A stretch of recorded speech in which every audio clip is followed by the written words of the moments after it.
Earth's natural resources are running out fast because the global population has exploded. By the year 2153, there are 24.34 billion people alive, which only makes food and water even harder to find. That same year, a probe named Paleo-17 finally arrives at the distant planet Tannis. As the world falls into chaos, Project Elysium is launched in 2174, with countries battling fiercely over what little is left. Soon, the Elysium spaceship drifts silently through space, its crew receiving a broadcast from Earth in multiple languages. You are humanity's last hope. Good luck, God bless, and Godspeed. Corporal Bauer suddenly awakens inside his stasis pod, gasping for breath and overwhelmed with panic. He breaks free from the straps and tears away the tubes, stumbling out of the pod. Checking the other capsules, he finds one Cooper's already empty. Lieutenant Peyton, meanwhile, is still locked in hypersleep. As Bauer gets dressed, he finds a photo of a woman tucked in his locker and grabs it. He tries, unsuccessfully, to open the bridge door.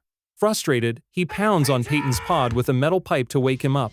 A power surge rips through the ship, causing Peyton's capsule to open on its own.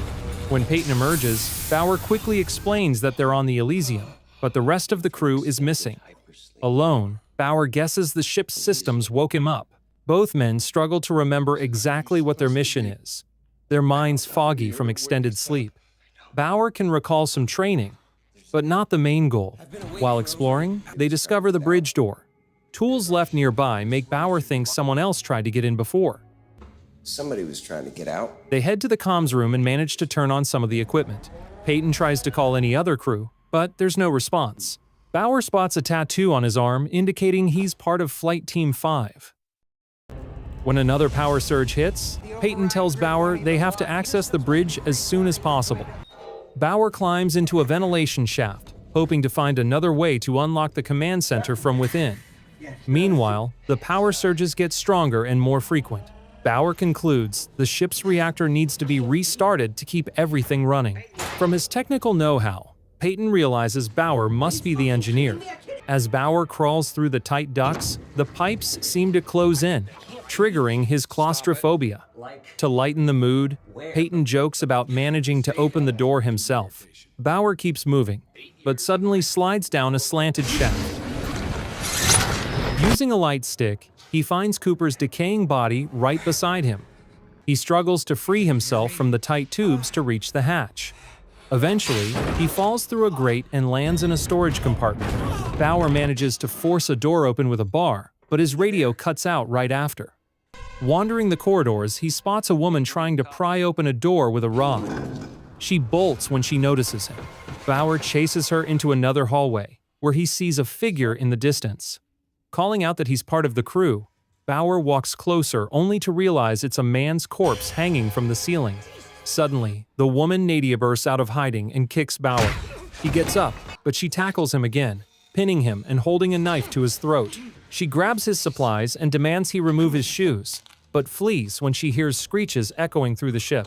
As Bauer tries to escape, something yanks the hanging body upwards. He rushes back to the storage area and hides, peering out to see a monstrous figure wielding a glowing spear searching for him. When the creature can't find him, it howls, drawing others. Peyton, hiding in a vent, suddenly radios Bauer. Fearing the monsters will hear, Bauer quickly silences the radio.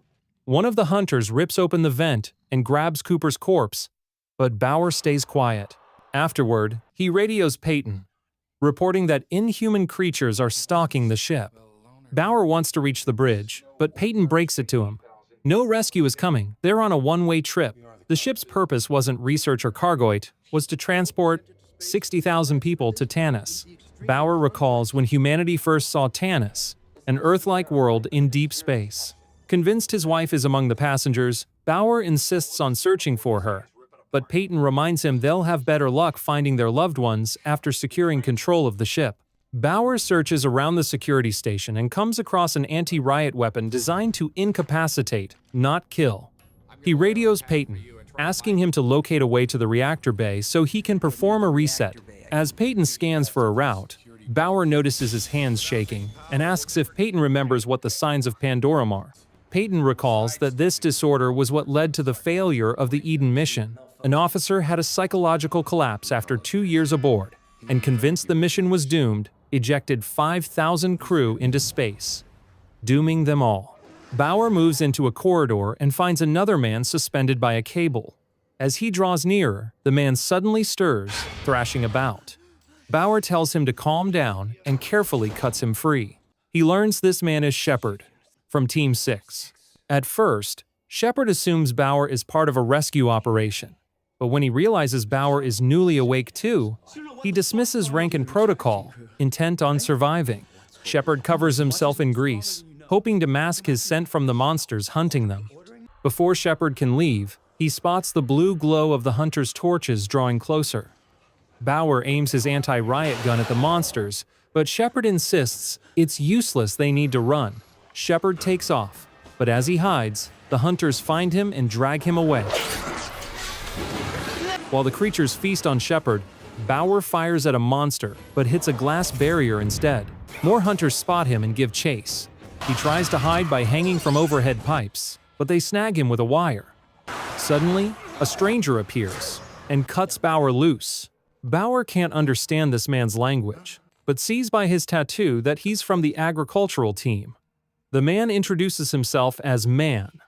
Bauer tells Man about the reactor and suggests he stay put for safety. Meanwhile, back in the comms room, Peyton tries forcing open a door with a metal bar. He hears movement in the ventilation and quickly secures the vent with a wrench. While navigating towards the reactor, Bauer enters a maze of shipping containers. Out of nowhere, Nadia attacks him. He fights back, but she knocks him out of the container. Nadia jumps down to continue fighting, but Mon arrives to help Bauer. During the chaos, Bauer fires his anti-riot gun, causing debris to fall and separating everyone.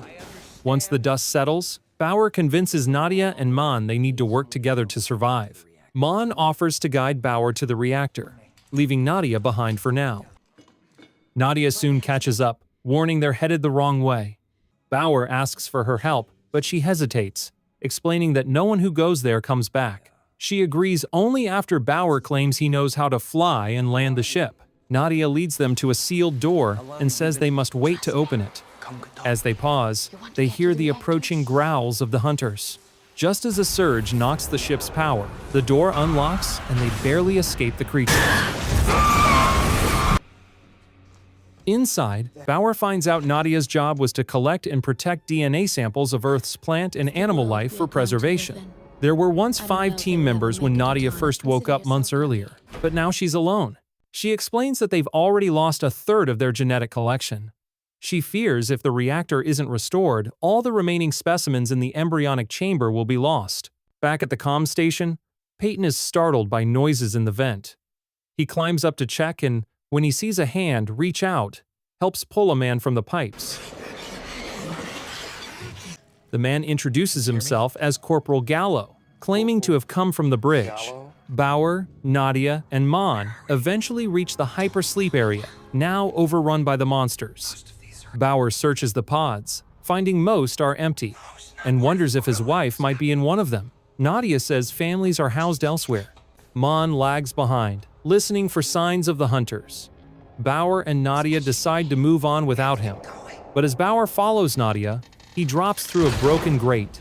Nadia turns back and falls in after him. They realize they're in a pit filled with the remains of the monster's victims. They cautiously climb out, but a hunter spots Bauer and attacks. It turns on Nadia while Bauer tries to regain his senses. Breaking free of the wires, Bauer attacks the monster.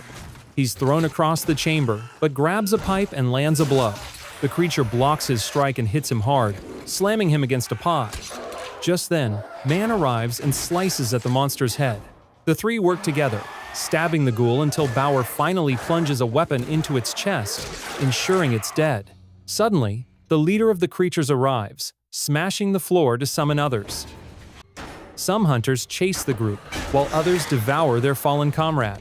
As the trio flees, a stasis pod opens, and its occupant is immediately attacked by the monsters. Bauer wants to help, but Man pulls him away. Back with Peyton, he checks Gallow's tattoo and realizes he's from Flight Team 4.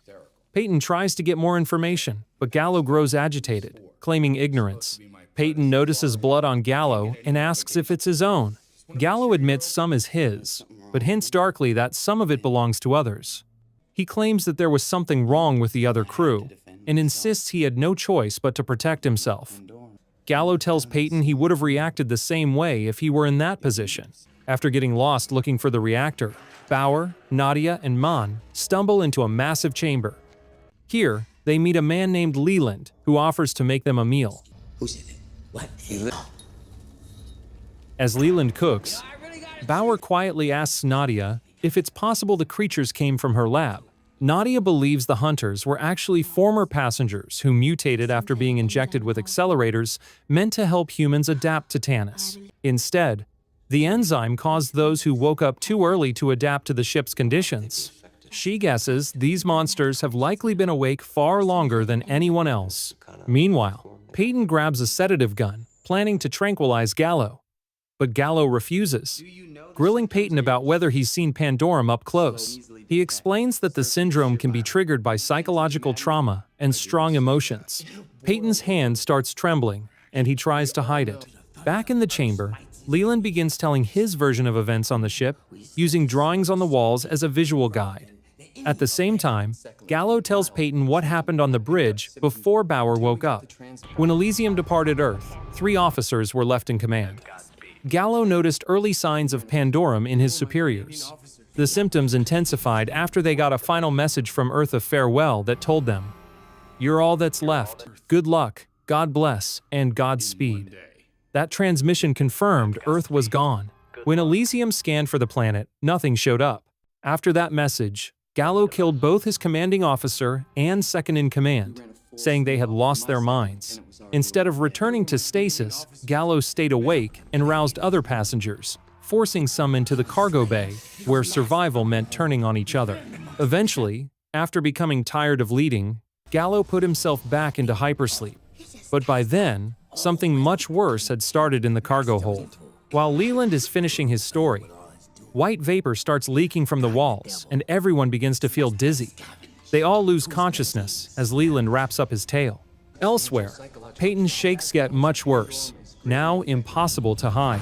When Bauer wakes up, he realizes that he, Nadia, and Mon are hanging upside down, tied up in Leland's quarters. Nadia quickly figures out Leland intends to eat them. She provokes Leland, and he stabs her near the ribs. Bauer tries to talk Leland into letting them go, saying he can save the ship, but Leland brushes him off, saying he'll say anything to survive. Bauer insists that the ongoing power surges mean the ship is close to a full shutdown, and everyone will die if they don't act. Leland, realizing things are getting worse, decides to help. Bauer contacts Peyton, asking him to check the last surge and see how much time they have. Peyton reports they have only 47 minutes before Elysium powers down for good. Bauer urges Peyton to map a safe route to the reactor. As the group makes their way, they encounter a young creature. Mon tries to kill it, but Nadia stops him, saying it's just a child. During their argument, the creature escapes into an open vent. Moments later, a full-grown hunter appears, forcing them to run and hide inside a chamber where crew family pods are stored. Meanwhile, Gallow tries convincing Peyton to abandon the ship and give up on the reactor, pointing out Bauer couldn't even remember his own name at first. Gallow argues Bauer isn't capable of handling a reactor reset. Bauer soon finds all the pods are empty. Nadia asks if he thought his wife might be in one. Bauer admits she's not, remembering she chose not to come. He joined Project Elysium after she left him. Staring at the empty pods, Bauer loses motivation, but Nadia encourages him to focus on finishing the mission and reaching Tannis.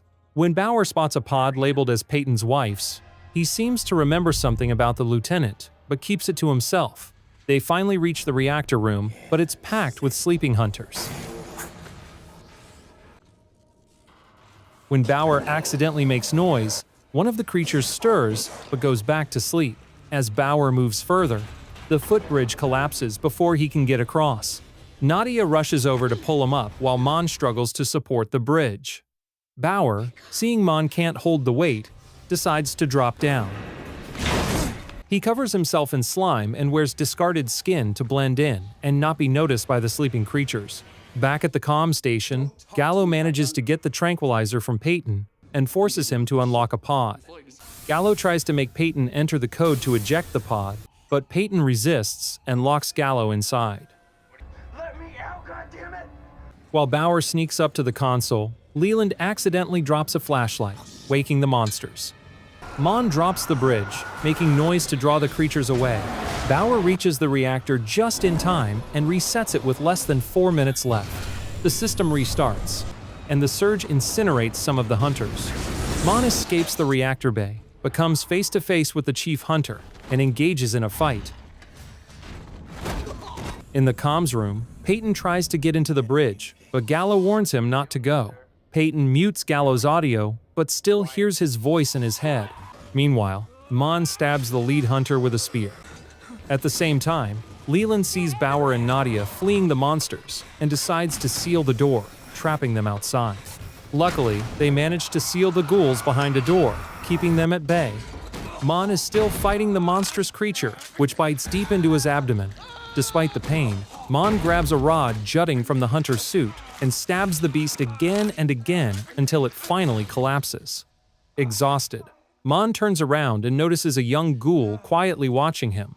He moves toward the child, knife in hand, but pauses, unable to go through with it. As he lowers his weapon, the child suddenly lunges forward and slashes his throat. Meanwhile, Gallow escapes from the pod and tries to inject Peyton with the sedative. During the struggle, Peyton sees their tattooed arms appearing to fuse together. As the needle sinks into his skin, Peyton realizes he's actually alone in the room. Leland makes his way to the bridge, telling Peyton that he's helped Bauer restart the reactor. Peyton responds by stabbing Leland in the eye with the needle gun before heading back to the console. Bauer and Nadia soon make it to the communications room, successfully evading the pursuing monsters. Bauer immediately heads for the bridge, determined to confront Peyton after remembering he isn't really the lieutenant. Peyton finally admits his real identity, Corporal Gallow. When Bauer demands to know where they are, Peyton opens a window to reveal only darkness. There are no stars outside. As the stress builds, Bauer begins to experience Pandora's symptoms. Peyton Gallow explains why he sabotaged the mission. Bauer manages to overpower Peyton and starts ripping out his teeth. Suddenly, Nadia interrupts and tells him to look out the window again. They both realize, to their shock, that they're underwater and have been on Tannis the entire time. The control panel displays that 923 years have passed since the ship left Earth. Peyton attacks Bauer, whose Pandorum-induced hallucinations grow worse. Nadia attempts to stop Peyton, but he is too strong. Bauer fires his anti-riot gun at a section of the wall, thinking a monster is emerging. But the blast shatters part of the compartment and cracks the window. Water pours in, quickly flooding the area. With no time to lose, Bauer and Nadia scramble to a pod and climb inside. Peyton is swept away by the rushing water and drowns as the ship fills up. Nadia panics when she sees the pod filling with water, but Bauer reassures her to hold on. The pod launches, rising through the water toward the surface. Bauer fits an oxygen mask on Nadia and holds his breath. As their pod breaks through the surface, Bauer removes the mask and revives Nadia, telling her they've made it. Soon after, more pods begin surfacing, triggered by the ship's emergency evacuation. Bauer and Nadia watch as people from the other pods awaken, gazing out at their new world with hope and relief.